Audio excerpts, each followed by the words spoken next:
Tov, Boker Tov Lachem. Nous sommes aujourd'hui, Be'ezrat Hashem, le mercredi 19 novembre, le Kaf Vav, le 26 du mois de Mar Cheshvan. On étudiera, si Dieu veut, la paracha de la semaine, paracha Toldot, Be'ezrat Hashem, qui nous parle de la naissance d'une nouvelle nation, une nation, celle de Édom, puisque Esav va naître, Esav ou Édom, et on verra ensemble, Be'ezrat Hashem,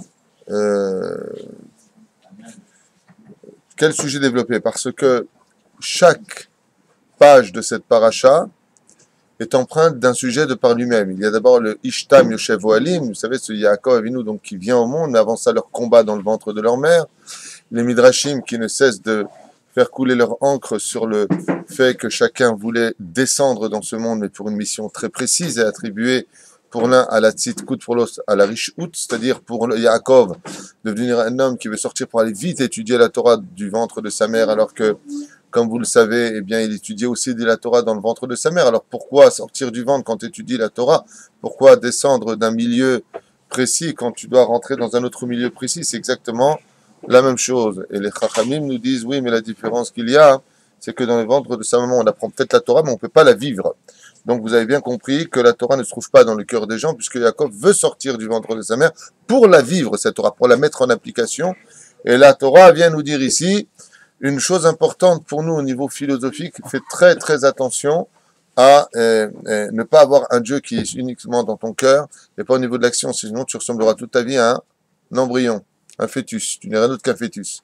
Celui qui aime Dieu, qui croit en Dieu et qui ne fait pas Shabbat, qui ne fait pas les mitzvot de la Torah, c'est quelqu'un qui est exactement comme un fœtus dans le ventre de sa mère. La Torah, elle est bien, tout ça c'est vrai. Je ne l'applique pas. Baba, tu es relié à un cordon ombilical. Ça veut dire que tu n'as jamais grandi de toute ta vie. C'est pour ça que quelqu'un, quand il fait teshuva, et que Béhémet, on voit qu'avec le temps, il a été capable, Baruch Hashem, d'évoluer dans ce domaine, on dit de lui qu'il a grandi. Gadol Batorah. Il croit Gadol Batorah. Chez Diskel et Ben Gadol Batorah, que tu mérites d'avoir un grand Bezrat Hashem en Torah, grandir dans ce monde est le but principal. Et ça, lui, de son côté, vous le savez, est celui qui veut sortir de ce monde, mais pour aller faire le mal, pour aller donc, en d'autres termes, faire des tendances d'Avodah Zarah. J'avais expliqué l'an dernier, vous avez vu qu'on n'a pas fini à la chot, ni parce qu'il est déjà 8h15, on a 8h17, on a 17 minutes de retard, on avait une askara. Derech Hagav, pour les Ilou Nishmat de ceux qui sont partis hier et qui nous ont quittés, toutes ces familles et tous ces endeuillés, que Hachem, et comme Damam Be'ezrat Hachem, que Dieu nous venge grandement de ce meurtre et de ce korban qui est parti. Bechen Ilou Nishmat, Aïcha. Vous l'avez dit en même temps, donc ça n'a rien donné pour moi. Mounes Bat, Jun. Iranien. Ongawa.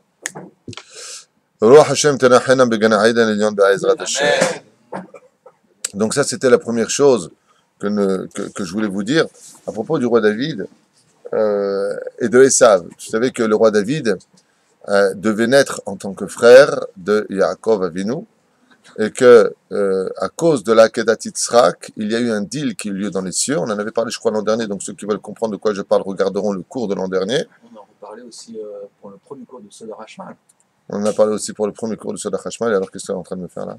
Ils n'ont pas besoin d'aller chercher si loin. Pas besoin d'aller chercher si loin. Très bien. Il y a 15 jours. Très bien. Chazak ou Baruch. Donc, Bekizor Elaïnian, Esav, lui, c'est le Satan.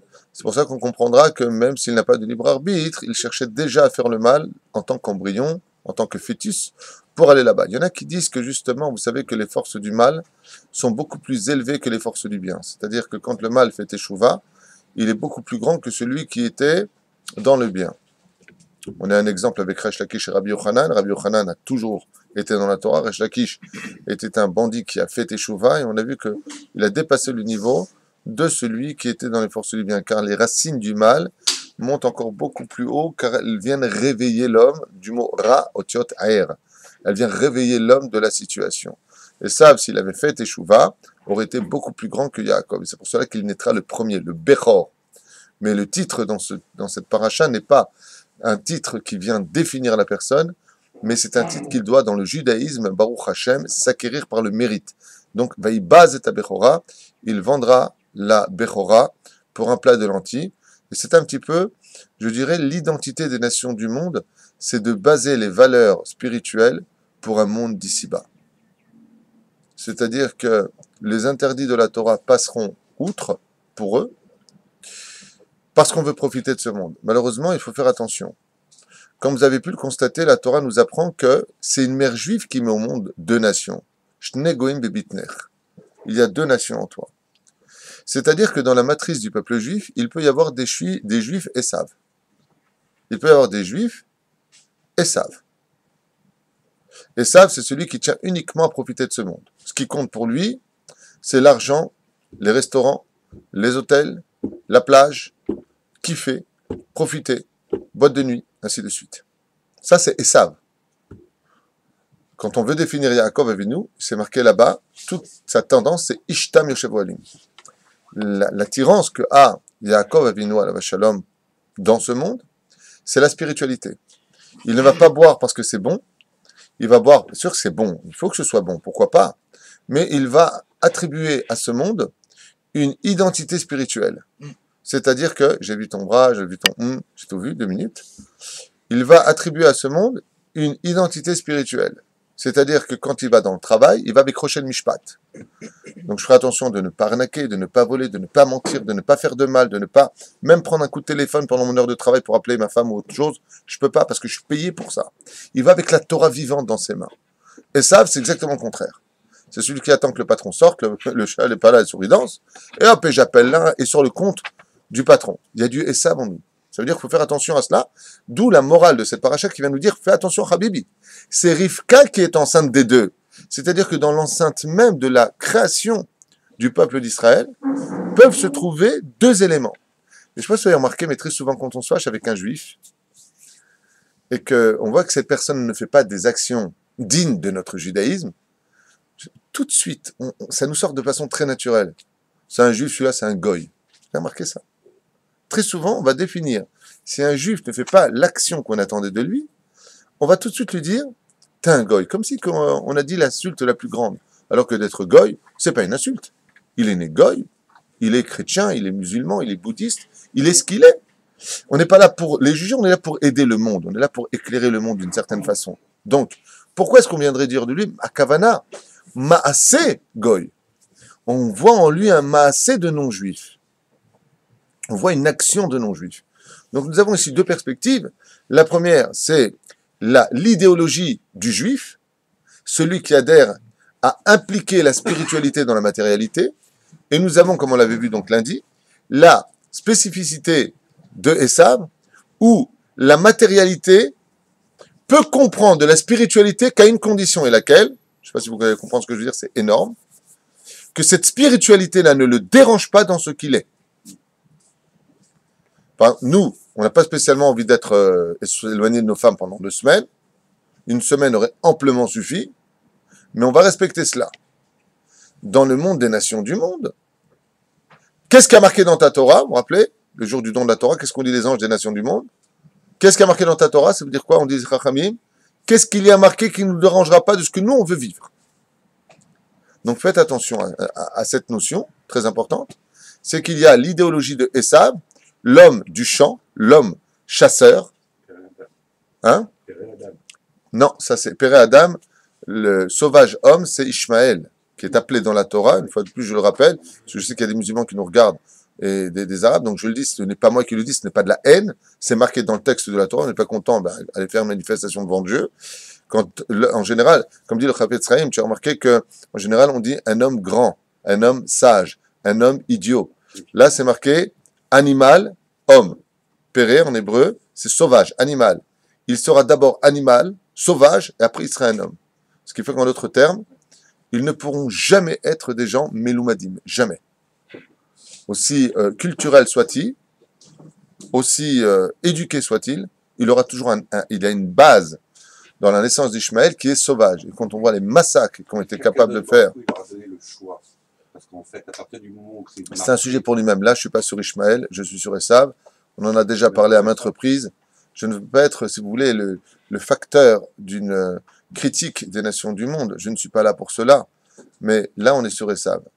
Ishmaël, pour comprendre pourquoi il est marqué Père Adam depuis sa naissance, Il faut revenir à la source originale d'Adam Arishon. On quitterait le sujet, d'accord? Tu n'en veux pas. Surtout qu'on en a déjà parlé, mais hors caméra dans beaucoup d'autres cours.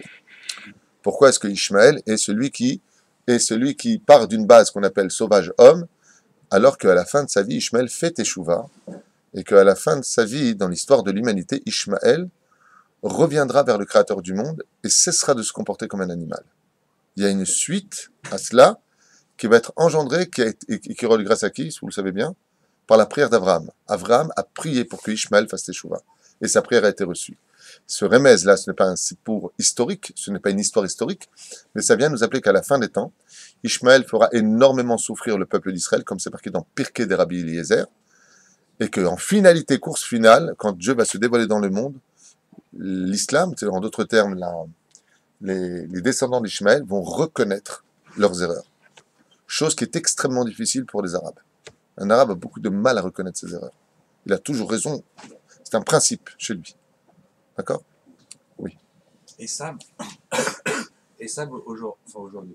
Et ça, la nation qui représente le mieux et ça aujourd'hui, c'est les Américains, avec toutes les valeurs qu'ils ont développées. L'Europe, les Américains, les Russes, Américains et l'Europe aussi. la Grèce, Mais alors, tous les pays occidentaux. où est-ce qu'on peut mettre la Russie ou le bloc de l'Est qui n'avait pas les mêmes valeurs, c'était pas la consommation, c'était pas la puissance de l'argent, etc.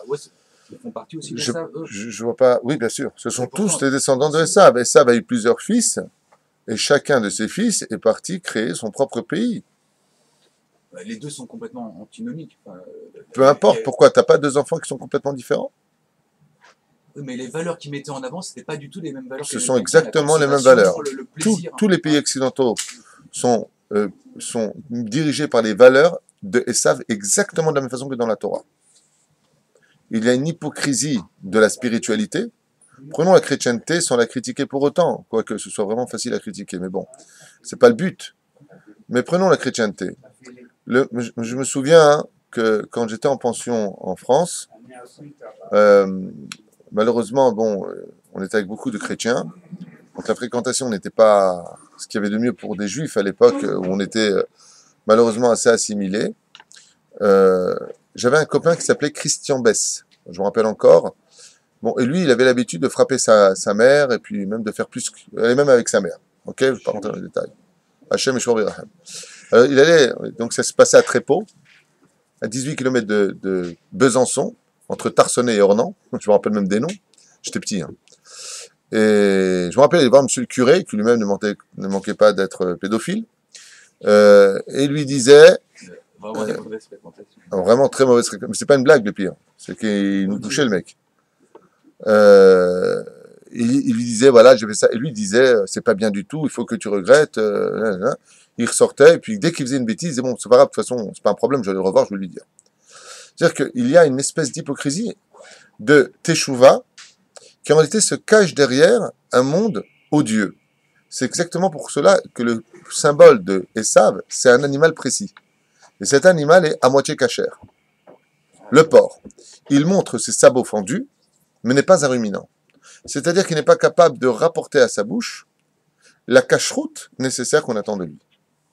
Et ça, c'est un peu Esav. Esav se veut être l'idéologie du juif parfait, fier de son père qui est Yitzhak, on va maintenant arriver, parce que c'est le but du chiour, qu'on n'a pas commencé. Mais il n'est pas capable. Et c'est pour cela que les pays européens et américains sont des pays dont la symbolique est l'hypocrisie par excellence. On fait semblant d'être les amis des juifs, on va faire semblant de cacher des juifs, alors que le but principal, quand je dis semblant, c'est pas une blague, puisque le dernier millième juste de toute la France, 1000 justes sur des millions et des millions et des millions d'habitants en France, a été trouvé le millième juste, 1000. Vous savez, vous comprenez de quoi je parle? Sur un pays entier, il y a 1000 personnes qui auraient, à ce qui paraît, sauvé des juifs. 1000. Donc au niveau quantitatif, à l'oreille, ça fait beaucoup. Sur des millions de personnes, c'est une honte. C'est 0,000, vous avez compris? Ouais. C'est quoi la Inyan? Et ça, c'est Esav. Esav vient vers son père et qu'est-ce qu'il dit dans son hypocrisie? Comment je vais prélever le sel et la paille pour mon frère? Comment, papa, on fait le respect des parents? Papa, regarde, j'ai mis le beau costume de roi de Séhir pour te laver les pieds, papa. Et il n'y a que de l'hypocrisie, c'est de la ramaout. Mais cette idéologie se veut d'être morale. C'est pour ça que les nations du monde, comme vous pouvez le constater à l'ONU, passent leur temps à regarder à la jumelle et à la loupe tout ce que nous faisons. La France, France. Allah va shalom la France. Ouais. En train de regarder exactement comment nous allons parler à tel Palestinien et comment nous allons parler, comment nous allons faire. Ouais. Ils sont partis au Mali, il n'y avait pas une caméra. On sait juste qu'il y a eu des milliers de morts, mais personne n'est au courant de rien. Les Américains, violés, tués, on leur a rien demandé. La seule raison pour laquelle ils sont allés là, en Iran et en Irak, c'est que pour le pétrole. Ils n'ont rien à faire de la populace. La preuve en est, en Syrie, il n'y a pas de pétrole à prendre, il n'y a pas de matière première à prendre. Ça n'intéresse personne. Quand au Trabi, il n'y a plus de morale. Les seuls qui sont capables de les emmener dans leurs hôpitaux et de les soigner, c'est qui? Les Israéliens. Nous, on a des valeurs morales. Ce sont des gens qui nous haïssent. Ce sont des gens qui veulent notre mort et on est capable de les soigner. Nous sommes morales. Pas pour leur prendre quoi que ce soit de chez eux. Hein. Parce qu'on est réellement humains. Les Américains, quand ils débarquent, ils marchent même dans un pays, comme les Français d'ailleurs, comme l'avait dit Sarkozy à l'époque, je peux vous rappeler. On va débarquer en Syrie absolument, en Libye. Pourquoi? On a des contrats avec les puits de pétrole, c'est intéressant. Mais s'il n'y avait rien à prendre, vous pouvez tous vous tuer, on n'en a rien à faire de vous. Ça, c'est pas la devise du peuple d'Israël. Ce n'est que de l'hypocrisie. Et c'est pour cela que Esav, lui, est un symbole d'hypocrisie. Et cette naissance-là va symboliser justement une fois de plus le départage. Alors contre toute attente, il faudrait quand même savoir que Ishmaël, dans l'histoire des nations, n'est autre que le demi-frère de Yitzhak. Par contre, Esav, les chrétiens, sont les frères des Juifs. Incroyable. La Gemara nous dit non. Non. Esav, la Gemara nous dit, va se détacher de l'ordonnance familiale. C'est-à-dire qu'il va couper le lien qui va lier spirituellement les deux frères. Caïn et Abel, par exemple, se sont entretués. Caïn a tué Abel, mais ils sont restés frères. Esav va couper le lien de fraternité entre lui et son frère. Ce lien va être coupé. Et la Torah va nous préciser qu'on en arrivera dans les parashotes, à propos du Har Seir, chacun prendra, Be'ezrat Hashem, sa route dans ce domaine. Alors, le sujet que je voudrais développer avec vous aujourd'hui, c'est qu'après avoir défini parfaitement la personnalité, enfin parfaitement, on est loin du compte encore, on pourrait parler pendant des heures, de Esav, c'est pourquoi la Torah vient-elle nous dire que Yitzhak a plus aimé Esav que Yaakov. Et là, c'est pas compréhensible. On a vu que Ishmaël aussi, lui, était aimé de Abraham. Là, on peut comprendre pour Ishmaël. Pourquoi? Pour la simple et bonne raison, c'est que quand Abraham représente la bonté divine, le chesed, eh bien, quand on est rempli de bonté, on n'a pas de raison d'aimer. Même si t'es pourri, je t'aime. Mais Yitzhak, ça change tout. Parce que lui, Yitzhak, il vient de Midata à Din. C'est la rigueur, c'est la justice, c'est la perfection de la Torah. Comment peut-il aimer un homme rachat comme lui? Là, par contre, ça change tout. On a répondu un petit peu quand même déjà à la question. On a dit qu'il avait un potentiel plus important que Yaakov. Est-ce que c'est sur le potentiel que Yitzhak... Franchement, j'ai cru que tu allais dire une bêtise, mais c'est extraordinaire ce que tu viens de dire, bravo. C'est ce qu'il a vu et ce potentiel, où est-ce qu'il est. Tu viens ici de citer un des mamars du Zohar, sans t'en rendre compte. Adam.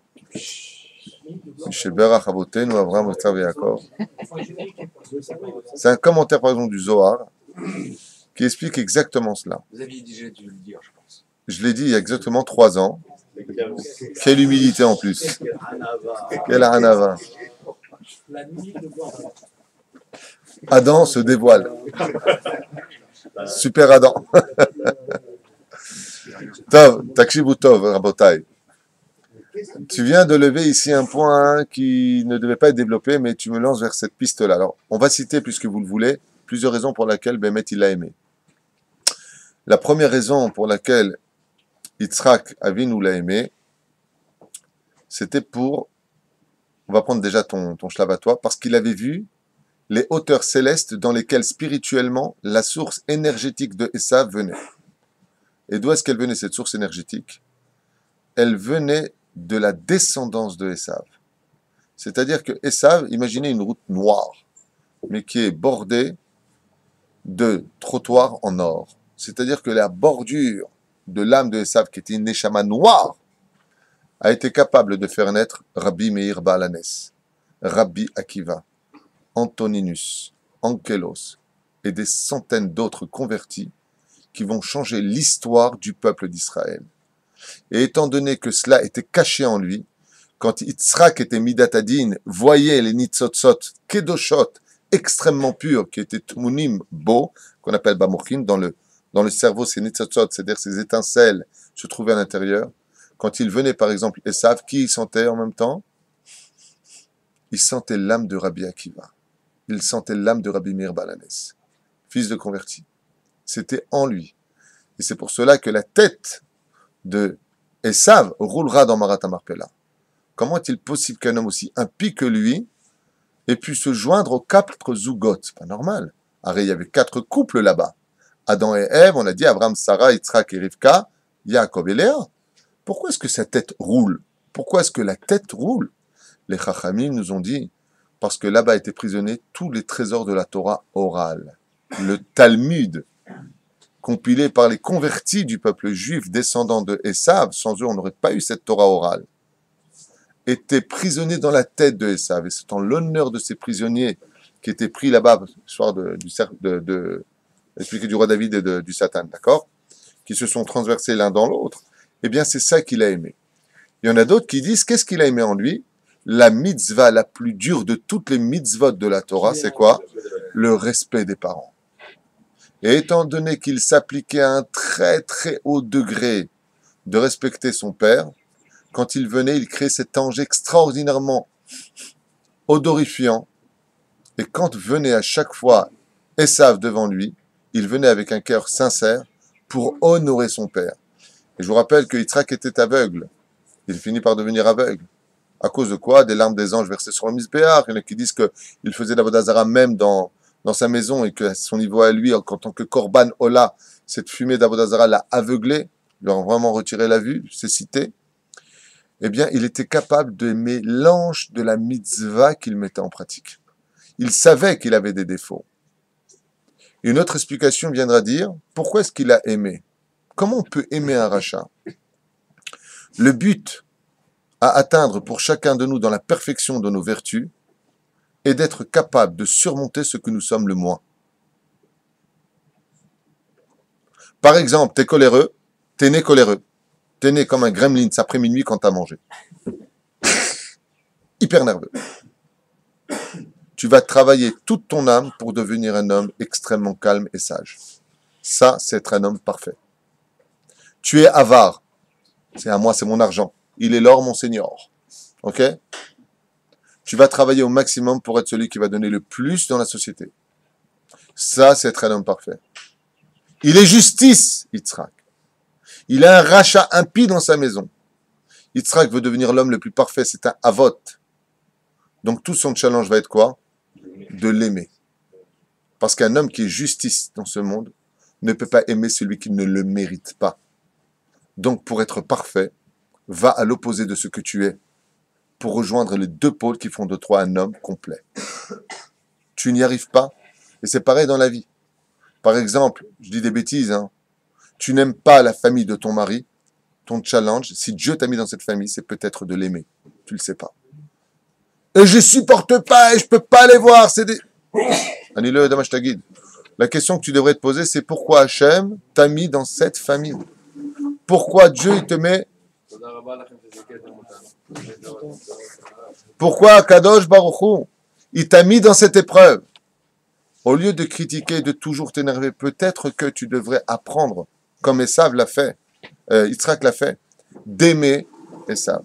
C'est-à-dire que ton challenge va te dire, Hachem, à tes 120 ans, pourquoi tu n'as pas invité ta belle famille? Je peux pas les voir. C'est vraiment tous des ceci et des cela. Et tu critiques, et tu critiques.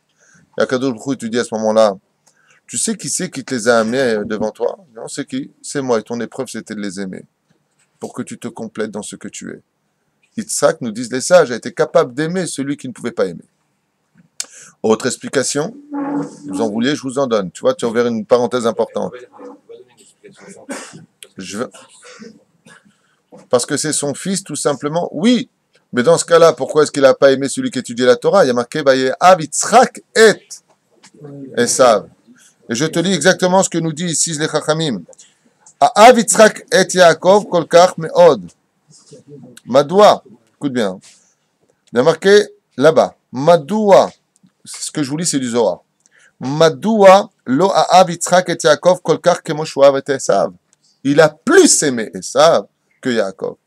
Eh bien, la réponse est simple. Parce que quand on est midatadin, quand on est un homme dur, on n'accepte pas facilement d'aimer facilement celui qui est facilement aimable et aimant. C'est facile d'aimer Esav, d'aimer Yaakov. Mais d'aimer Esav, ça c'est un challenge. Donc quand on est midatadin, ouais, on va à l'opposé de ce que l'on est. Le challenge pour Yitzhak et Korban Ola, c'est d'être capable de l'aimer. Maintenant, je veux dire pourquoi il faut être capable de l'aimer. C'est qu'en réalité, la raison pour laquelle il l'a aimé est une raison qui est très ambiguë. Et la Torah explicitement nous dit pourquoi il a été capable de l'aimer. Kihut Saïd Bepiv, car il lui apportait du gibier dans sa bouche. C'est donc qu'il y avait un intérêt. Parce que tu m'apportes du gibier dans ma bouche, alors je t'aime. La Gemara dans Masechet Avot nous dit, après Masechet Avot Hazara, vous avez Masechet Avot, Hava atluya bedavar, batla adavar, batla hava. Tout amour qui est dépendant d'une chose, la chose n'existe plus, l'amour non plus. Vayehav, c'est marqué comment? Il l'a aimé parce qu'il lui a apporté quelque chose. Là où ça devient compliqué pour nous, quand on entend ce genre de commentaires, c'est que Yitzhak était un homme archi-multimilliardaire, et que des troupeaux, il en avait autant qu'il voulait. La preuve en est, sa femme va lui faire elle-même de Gdi Aizim, qu'on a pu le constater dans le shiur de lundi. Donc il avait tout ce qu'il fallait, ça veut dire quoi lui donner? Les Parshanim nous disent que ça va beaucoup plus loin que cela. On ne parle pas ici de nourriture. Même si au niveau du pshat, on parle de nourriture. On parle d'un argument. De quel argument est-ce que l'on parle? Vous savez que à la fin des temps, il y a marqué que les enfants d'Israël vont tellement fauter aux yeux de Dieu que Dieu va s'adresser à Abraham et lui dire « Tes enfants ont fauté ». Et Abraham va répondre « Tue-les ». Ils ont fauté, tue-les Hachem. Fais ce que tu as à faire. Fatigué. Il va voir Yaakov, il dit « Tes enfants ont fauté ». Qu'est-ce qu'il va répondre? « Punis-les ». Il va voir Yitzhak, il va lui dire « Tes enfants ont fauté ». Et Yitzhak va lui dire d'où ils ont fauté. Regarde. Combien de temps ça dure la vie d'un juif? 70 ans. Les gens qui sont 70 ans, ils sont tous fatigués en bas, ils dorment 35 ans. Donc déjà, ils n'ont pas fauté 70 ans, ils ont fauté la moitié de leur vie. D'accord? Maintenant, sur la moitié de leur vie, ouais, ils ont quand même fait des mitzvot, ils ont quand même mangé, ils ont quand même... ils ont été occupés, ils n'ont pas tout le temps fauté. Donc déjà, on enlève temps et temps. Bekitsour, combien il reste? 12 ans de vie réellement où ils ont pu fauter. Moi, je prends la moitié, toi, tu prends la moitié? Et Akadosh Baruch Hu dit, pour toi, je t'ai pardonné. Mais la justice divine, elle exige son dû. Ça ne marche pas, ce genre d'argument avec Dieu. Je dis, bon, allez, vas-y, toi et moi, on paye la dette. La justice divine, elle dit, baba. Tu payes ta dette et tu te casses. Il n'y a pas de d'avoir casé. Tu dois, tu payes. Ça, c'est Dieu. C'est la justice. Elohim. Alors, pour cela, il fallait qu'un homme qui vienne de la Cour suprême de la justice intervienne. Et cet homme, c'est Yitzhak. Et pourquoi Yitzhak a pu nous sauver à la fin des temps? Pourquoi est-ce qu'on va s'appeler les enfants de Yitzhak? Parce que Yitzhak, il va dire, hop, qui est l'homme de la justice sur terre, celui qui représente le summum de la rectitude? C'est moi. Qui c'est qui a eu un rachat dans sa maison? C'est moi. Qui c'est qui a eu quelqu'un qui faisait de la vodazara des fautes devant mes yeux jusqu'à ce que j'ai perdu la santé et ma vue à cause de lui? C'est moi. De qui, toi-même, qui sonde le rein et le cœur de l'homme, as-tu écrit qu'il était capable de l'aimer et de lui pardonner et de le bénir? C'est toi qui as dit ça de moi. Est-ce que Dieu, tu serais pas plus que moi, toi? Si moi, en tant qu'humain, j'ai été capable d'aimer un rachat comme lui, et d'être proche de lui, et de refuser de voir le mal qu'il faisait, en ne voyant que le bien qu'il faisait, toi, à la fin des temps, tu es obligé de voir ce que la ville de Tel Aviv est en train de délirer dans l'homosexualité pour l'instant. Tu es obligé de voir ce qui est en train de se passer quand on parle les uns et des autres. Tu es obligé de voir nos défauts. Moi, j'ai aimé un rachat chez moi. Tu peux pas aimer tes enfants s'ils se comportent pas bien? Et Dieu lui a répondu, Salartik et Barecha. Qui lui a donné cet argument? Vayehav Yitzhak et Esav, Kihut Saïd Bepiv. Il l'a aimé parce qu'il représentait pour lui un argument qui sortirait de sa bouche pour la fin des temps. C'est toute la différence. Donc on voit ici que cet amour en réalité était un amour dirigé. Autre explication est celle du Zohar, je vous l'apporte dès maintenant. On en a fait tu as bien fait de poser ta question parce qu'on a fait le cours dessus. Et la kol mino evet mino. Maintenant, on nous dit ici, Esav, il vient de quel monde? Il vient du monde de la justice. Le Yetzer Hara, le Satan, la branche dans laquelle il vient. D'ailleurs, comment on dit en hébreu? C'est pas compliqué. L'ange du mal, il s'appelle comment? Samechmem. Sama, plus loin, El. C'est son nom. Comment il vient de quelle direction? De la droite ou de la gauche? La gauche, toujours. On est d'accord. Comment on dit la gauche en hébreu? Small. C'est exactement les mêmes lettres. C'est pour ça qu'on appelle Sitra de Semola. Les forces qui viennent de la gauche. Donc, qui vient de la sphira de la gauche? Vous avez Gevura, Chesed, c'est celle-ci. Avraham vient de la droite. Yitzhak qui vient donc en face de la gauche. D'accord. Esav, il vient d'où? Il vient de la gauche aussi. Et le Zohar nous dit pourquoi est-ce qu'il a aimé, encore un terme magnifique. Écoutez bien. Vaya yoda shatid ulamin mimenu shnemasar shvatim et la kol min oev et mino. Car qui se ressemble, ça sent. C'est-à-dire qu'ils viennent, eux, de la même source et du même couloir. Et étant donné qu'ils venaient du même couloir, de la même source, un homme qui est justice aime les gens qui sont justice. Ça ne veut pas dire que Esav est un justicier, ça ne veut pas dire qu'il a raison, mais ça veut dire que la source dans laquelle il vient, c'est pas la source du chesed. Et le Zohar nous dit, Kol min, chaque espèce, oev et mino. Il aime celui qui vient de sa même source. Ouais.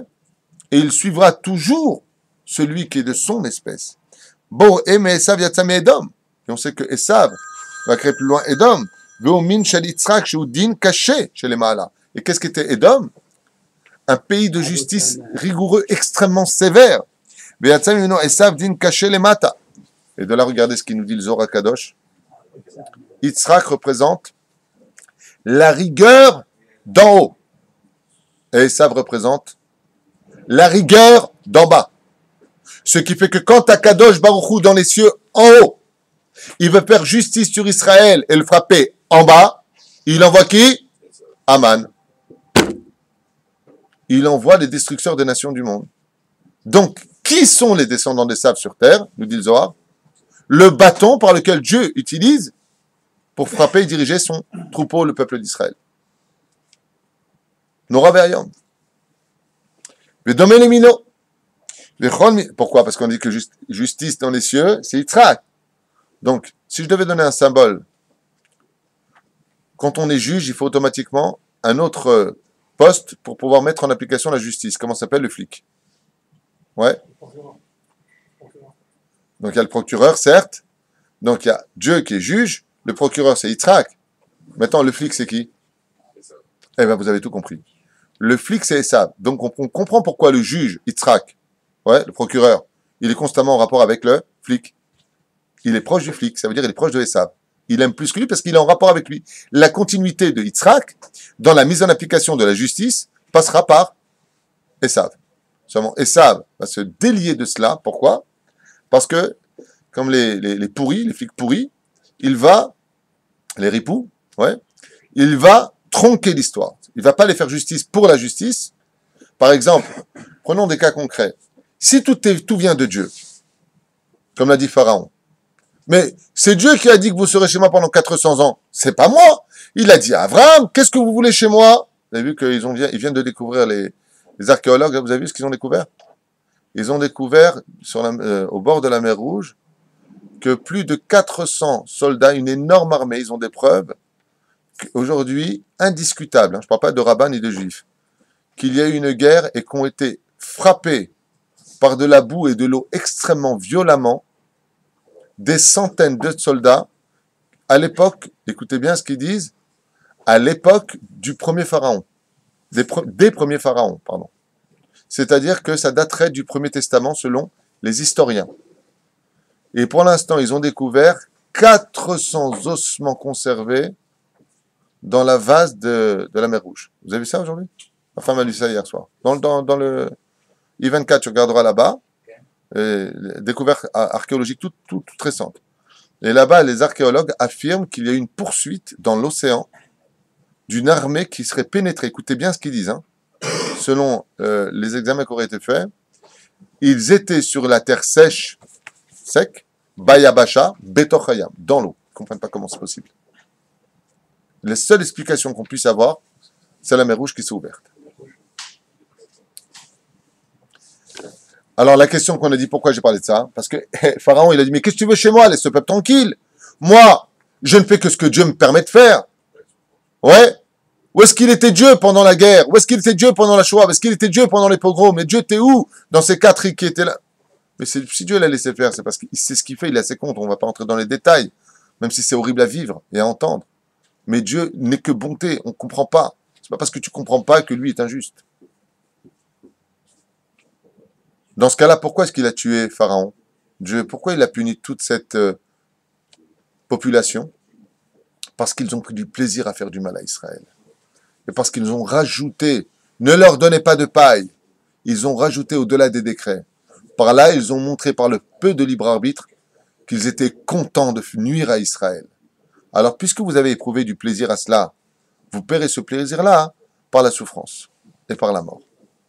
Mais malgré tout, qu'est-ce qu'ils nous disent les sages?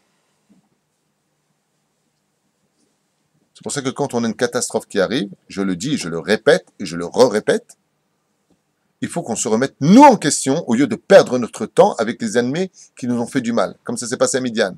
Ils ont envoyé les femmes. Qu'est-ce qu'a dit mon cher Rabbeinu? D'abord on se soigne, on fait teshuva et ensuite on va frapper Midian. Nikmat Midian. La vengeance, pour venger le nom de Dieu, on est parti combattre les Midianim. Très bien, pas lui, parce qu'il venait de Midian. Mais d'abord remettons en question. C'est vrai qu'on ne doit pas oublier Amalek. C'est vrai qu'il ne faut pas oublier ce que nous ont fait les Amants. Une marche ma bezichram. Il ne faut pas oublier ce que la France nous a volé. Il ne faut pas oublier tout ce que vous voulez sur Terre. Il n'y a pas de problème. Mais n'oublie pas aussi, et en première tête des listes, de te remettre en question pourquoi Dieu a laissé faire la chose. C'est que tu as une responsabilité dans ce qui s'est passé. La Gemara le dit. Comment se fait-il que Yosef a été jeté en prison? La Gemara dit, apparemment, il est vraiment parti fauter quoi? Je veux dire que Dieu est injuste. Il a une responsabilité dans la faute. Pourquoi 10 ans de prison? Parce qu'il a fait du Lachon Hara sur ses 10 frères. Ils étaient 11, mais Benjamin était près de son père. Il a fait Lachon Hara.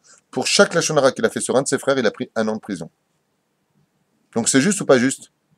Alors que dans l'absolu, c'était pour le bien. C'était pour faire de lui le futur roi d'Égypte, en temps précis, selon son mazal, à tel moment, tel truc, tel bidule, tel chouette. Superbe! Mais en attendant, lui, le pauvre, qu'est-ce qu'il a fait?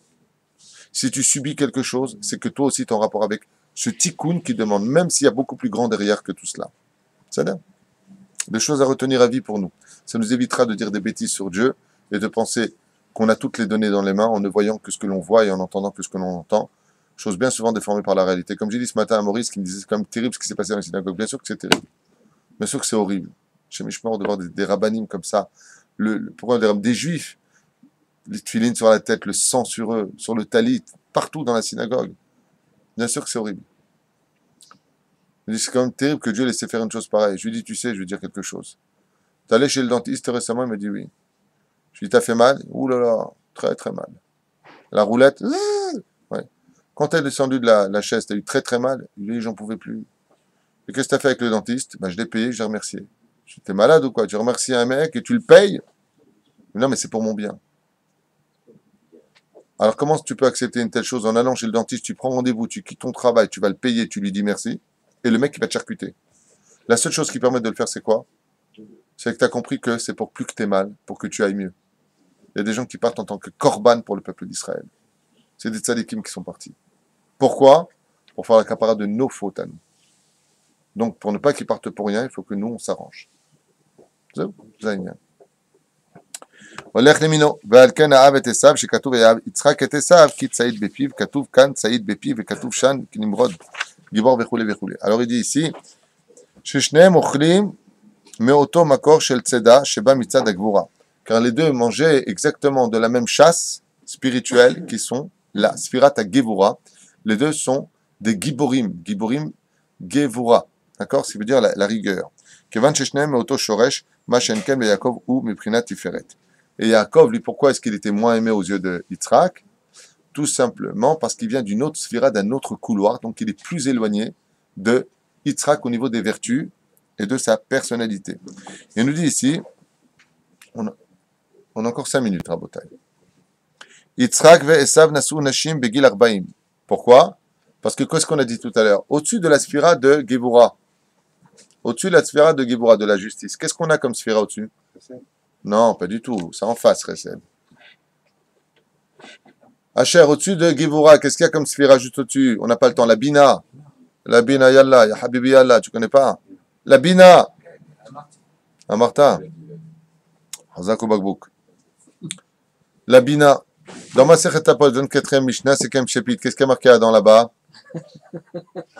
Dans la 24e Mishnah du 5e chapitre, qu'est-ce qu'il y a marqué là-bas? Ouais. Il y a marqué Ben Arbaïm là. Celui qui a 40 ans, qu'est-ce qu'il obtient? On n'a pas le temps. La Bina. Mais non, t'as rien dit. C'est un mytho alors lui. La Bina. Tu comprends? Donc, à quel âge est marié Yitzhak? À 40 ans. Et à quel âge est marié Esav? À 40 ans aussi. Pour dire que les deux ont pénétré la porte de l'intelligence et de la complétude de l'homme au moment où ils sont arrivés à la sphira qui correspondait à ce qu'ils étaient, c'est-à-dire Ben Arbaïm la Bina. Ils se sont mariés les deux exactement au même âge. C'est ce qu'il dit le Zohar. Ben Arbaïm les Bina, même Igiou, les Shlimutam Begil Ze Venasu Nashim. Ils sont arrivés au summum de leur potentiel à l'âge de 40 ans, pour lesquels chacun de nous avons le jour anniversaire de nos 40 ans. Dieu nous envoie un cadeau supplémentaire. Il élargit nos connaissances. Il nous donne de la Bina, de la distinction d'intelligence. Quand un homme fête ses 40 ans, qu'il sache que maintenant, il peut pénétrer un univers au niveau de ses mochines, de son intellect, beaucoup plus grand que ce qu'il n'arrivait pas à comprendre. C'est pour ça qu'en général, on dit qu'on étudie la Kabbale à partir de 40 ans. C'est pas parce qu'on ne peut pas l'étudier avant, c'est tout simplement que tu auras une aide spirituelle au niveau de la compréhension qui te permettra de mieux acquérir la connaissance de la Kabbale, qui est un monde ambigu et compliqué et surtout infini. Ok. לפי מיושב הקושייה, מדוע יצחק גילה לעשיו גנב לו את הבכורות ולא חשש שעשיו יזיק ליעקב. Là, il y a un truc que j'ai raté. ואהב יצחק את עשיו כי ציד בפיו. יצאו לו רמות את אביו בפיו, שואלו אבא, איך מאסכין את המלח. ולפי זה מיושב הקושייה, גילה לעשיו שיעקב גנב לו את הבכורה. Et alors? את הברכות ולא חשש שעשיו יזיק. יצחק ראה את עשיו, יעקב ועשיו כשני תלמידים חכמים, ולכל אחד יש את השורש שלו והדרך שלו. כשהוא ראה שיעקב גנב את הבכורות, הוא אמר לעשיו ללכת להתפלפל עם יעקב בבית המדרש ולראות למי מגיעו הברכות על פי התורה. Ah, il dit ici, pourquoi est-ce qu'il n'a pas eu peur? Pourquoi est-ce qu'il n'a pas mis en garde? Comme on a vu par exemple, c'est une très très belle question. D'accord, que Lavan, Dieu intervient et lui dit, ne touche pas à Esav, ne parle pas avec lui ni en bien, à Yaakov, ni en bien ni en mal. Vous vous rappelez de ça ou pas? Ouais, très bien. Il dit ici, il pose une question énorme. Il dit, quand Yaakov est venu prendre la bénédiction, Bemirma, pourquoi est-ce que Yitzhak n'aurait pas dit à Esav, il lui dit d'abord, il est venu, et la bénédiction reste sur lui. Jusque-là, ça va, c'est très simple. Et les Chachamim, ils disent ici, pourquoi est-ce que dans ce cas-là, il n'aurait pas dit à Esav, et surtout, ne t'avise pas de faire du mal à ton frère, je te l'interdis. Respect des parents. Il l'aurait fait si son père lui avait dit. Ouais. D'abord, il l'aurait pas fait, mais bon, un autre sujet. Il dit, parce que pour Yitzhak, il était persuadé qu'étant donné qu'il était justice, et que la justice d'en haut avait fait sa justice car Dieu l'a laissé faire, il aurait accepté les choses et qu'il serait parti les palpelito dans le Beth Midrash en disant, viens on rediscute de la Bechora al Pitora. Parce qu'il était donc persuadé que malgré tout, il avait de la Torah en lui. Et c'est ce que je vous ai dit tout à l'heure, c'est ça l'hypocrisie des nations du monde. Ils se font passer pour des bergers dans le monde alors qu'ils sont vides de spiritualité. Et même dans le langage, ils est vide de spiritualité. Il est impossible de traduire en n'importe quelle langue qui existe, les mots spirituels en hébreu qui existent. Traduisez-moi le mot Yechida. L'unique, l'âme unique, ça veut rien dire. En français, ça ne veut rien dire. Bon, traduis-moi le mot Chaya, l'âme vivante. Bah, toutes les âmes sont vivantes. Neshama, âme. Ruach, âme, esprit. Nefesh, âme sensitive. Ça ne peut pas le traduire comme la Torah veut l'enseigner. Vous comprenez ce que je veux dire? Les fiches Radaf Eliphaz ben Esav, mitzvat aviv acharav l'orgo vesigo. Les fiches Gadal Eliphaz becheko shel Yitzhak mashach yado. Il dit comme par exemple Eliphaz, qui a grandi sur les genoux de Yitzhak, Eliphaz, le père de Amalek, qui a grandi sur le genou de Yitzhak, et quand il lui a dit, comment je viens pour te tuer Yitzhak, Pardon. Il faut que je fasse attention parce que je suis en train de vous embrouiller parce que tout va vite dans ma tête. 2 minutes. Eliphaz, le fils de Esav, poursuit Yaakov. Il lui dit, je viens pour te tuer, mais j'ai pas le droit de te tuer, t'es mon rab. Mais de l'autre côté, c'est mon père. Il m'a dit de te tuer, en parlant de Esav, qui lui a dit de le tuer. Comment je fais? Il pensait, Yitzhak, que Esav était pareil. Eliphaz était sage. Il lui a dit, c'est pas compliqué, la Gemara nous enseigne qu'un pauvre est considéré comme mort. Donc prends-moi tout ce que je possède, et ainsi donc tu auras et respecté ton rab, et accompli la misère du respect des parents. Zayn.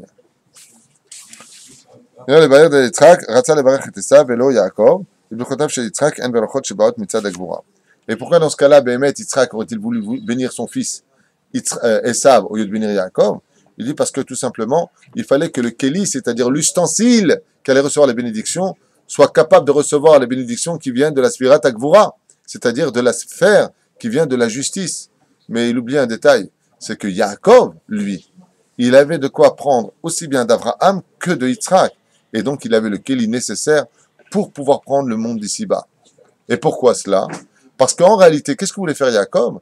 Il voulait que Yaakov soit un homme de Torah 100% spirituel et que Esav soit un homme 100% terrestre, matériel. Et que ensemble, les deux frères se lient d'amitié pour que la spiritualité et la matérialité s'épousent et vivent heureux, ensemble. Et Yaakov a donné une très grande moralité à tout cela. Il a dit non, il n'y a pas besoin d'être deux. Un seul peut faire le travail des deux. Ce n'est pas une question d'égoïsme ou d'égocentrisme. C'est une question que le travail doit être bien fait car il s'agit ici de l'honneur du roi des rois, le créateur du monde. Donc Yaakov vient et dit, ce travail, papa, moi je suis capable de le faire. Pour la justice, quand on est spirituel, vous avez remarqué qu'il y a souvent qui disent, genre, on ne mêle pas la Torah à la politique. Ouais, la Torah c'est dans les monastères, chas v'shalom. Pas du tout. La Torah, c'est pas dans les endroits fermés. La Torah dirige le pays. Le Sanhédrin dirige le pays. Les rabbinim doivent diriger le pays. La Torah est mêlée comment vivre ta vie sociale, les divorces, les mariages, l'éducation, la politique au niveau des finances, de la maladie. Tout ça a été dirigé par qui? Quand il y avait le Beth Amikdash, qui c'est qui disait quelle maladie tu avais? Comment tu le Kohen Gadol? Mais quel rapport? C'est monsieur le rabbin. Monsieur le rabbin, comment je fais pour payer la sécurité sociale? La Torah comprend en elle, et c'est pour ça que le Rambam rapporte dans le 11e traité de Melachim, il dit là-bas que un des premiers tafkid du Mashiach, un des premiers buts du Mashiach, le Mashiach réinstaura les lois de la Torah dans le pays d'Israël. Ce qui fait que ici, tous les ministres seront des ministres qui seront des hommes de Torah. Et vous verrez, parce que ça fait peur à plein de gens d'entendre ce genre de choses. Les rabbins nous dirigeaient. Barminan, mais d'abord, tu connais la Torah pour dire Barminan. Si le Rabbi Lubavitch était venu en Israël pour diriger le pays, ça n'aurait pas été bien. Si le Rav Chafetz Chaim se présenterait pour devenir le premier ministre d'Israël, vous ne voterez pas pour lui? Si Baba Saleh avait dit, voilà, moi je prends les rênes du pays maintenant entre les mains. Ouais. On a vu que quand Ezra et Nechabia, les deux grands rabbinim, ont pris la tête du pouvoir en Israël, qu'est-ce que ça a fait? La construction du temple, le shalom des enfants d'Israël.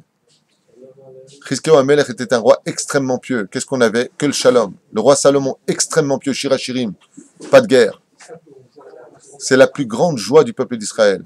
Mais on a vu que quand les dirigeants n'étaient pas dans la Torah, qu'est-ce que ça a fait? Du chômage, des maladies, des guerres. Vous voyez la différence où elle est? C'est pour cela que quand viennent les élections, messieurs, quand un homme vient surtout dans le pays d'Israël, choisissez ceux qui représentent le symbole de la Torah. Ceux qui vont construire aussi bien des structures pour un pays nécessaire à la société humaine, comprenant tout le cosmopolite que cela puisse comprendre, mais surtout aussi des gens qui construiront des mikvaot dans chaque quartier juif, des yeshivot dans chaque quartier juif, des beth knessiot et des bate midrashot dans chaque quartier juif. Parce que l'identité d'Israël, c'est d'être Yaakov. Et Yaakov, on l'a vu. C'est un homme, contrairement à Esav. Esav était l'homme des champs. Yaakov est celui qui est dans les tentes. Mais à la fin, qui est Yaakov? Il devient Israël. Il y a une naissance de la klipa, de l'écorce de Yaakov, qui devient qui? Celui qui est capable aussi bien d'être dans la yeshiva et aussi dans les champs, en train de garder les troupeaux du pire des rachats de l'histoire, Lavan à Racha. Il est capable de rester l'homme de la Torah dans la situation la plus matérielle de l'histoire. Ça, c'est la perfection du peuple d'Israël. Et c'est pour ça que je finirai en vous disant combien on doit remercier le monde juifs, même s'ils ne sont pas dans la Torah, qui nous ont créé ce pays, ces routes, ces maisons, ces structures, ces agglomérations que l'on rencontre, merveilleuses, mamash, en si peu de temps. Et pourquoi? Parce que Israël, ce n'est pas que l'homme qui est en yeshiva. C'est aussi celui qui pourrait, même sans l'adresse que la Torah lui demande, être Shomer Shabbat, Shomer Mitzvot. En attendant, on verra qu'au niveau du cancer, par exemple, dans les guérisons, Israël est le numéro 1 au monde, dans la recherche du cancer. Les meilleurs éléments, les meilleurs médecins, pourquoi est-ce qu'ils sont tous aux États-Unis? Vous allez dans tous les hôpitaux les plus réputés, ce sont tous des juifs. Pourquoi? Parce que le peuple d'Israël ne sera pas le peuple simplement de la science thoraïque, mais il deviendra aussi le représentant de la science en général, mais qu'à une condition. Ça ne peut marcher chez nous que quand on fait du Kiddush Hashem. Comme le Rambam, qui était un des plus grands Torah, mais aussi un des plus grands médecins de son époque. L'un sans l'autre, ou l'un avec l'autre, le mariage est possible qu'à une condition, c'est qu'on ait placé l'ordre chronologique d'être d'abord en yeshiva, Ishtam Yoshev Ohalim, et seulement après de devenir Israël, d'être capable de sortir. Car si tu sors sans Torah dans le monde des universités, dans le monde laïque, automatiquement tu deviendras un Esav. Et c'est le problème de notre histoire. Certains juifs sont devenus des juifs essaviens, ou plutôt des essaviens juifs. On ne sait plus si on est israélien juif ou juif israélien. C'est un débat en Israël dans la politique, ce que je suis en train de vous dire. Et c'est tout le combat d'aujourd'hui. Ce n'est pas de l'histoire que nous avons appris. C'est de savoir comment rentrer dans la perfection de celui que même la justice d'époque, j'ai nommé Esav, du monde d'en bas, et la justice du monde d'en haut qui est, j'ai nommé Yitzhak Avinu alav shalom, n'a pas été capable de voir, aveuglé par un monde. Et jusqu'à aujourd'hui, on voit que ce monde existe. C'est justement le monde d'un peuple juif qui est capable de reconstruire son pays, de revenir sur sa terre, d'instaurer des lois politiques, une législation incroyable. Et malheureusement, pourquoi aujourd'hui ça ne donne pas les résultats qu'on attend? Pourquoi tout est à l'envers dans ce pays? Parce que malheureusement, il y a du côté juif et ça vient en eux. Il aurait fallu qu'il y ait du juif d'Israël en eux. Cette notion de spiritualité qui leur manque. Mais malgré tout, merci à eux. Paul Touv.